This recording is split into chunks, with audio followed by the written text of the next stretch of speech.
To možem da mislim, otrovani sme. Evo, 4-5 dana nisam izlazio nikako.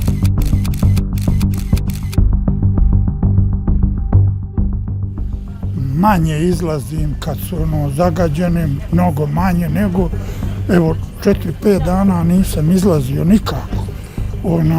Ne mogu, zagušim, ja imam astmu. Dođe s trotineca, bojle kašlav, opet. Така да тоа доволно кажува како е воздух. Pa nisam optimista što se tiče rukovodećih struktura, zaista.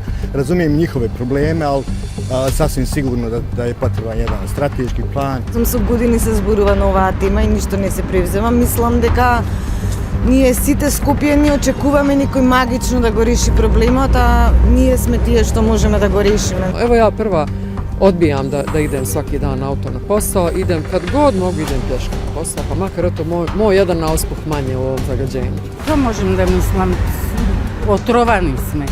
Ne možeš da se zaštitiš. Kako možeš da se zaštitiš? Da li nadvor, da li vnatre da vetreš? Koji način je za zaštita? Po mene ne postoji način. Vi mladi, dignite glas, nekako se organizujte, pa napravite neku revoluciju.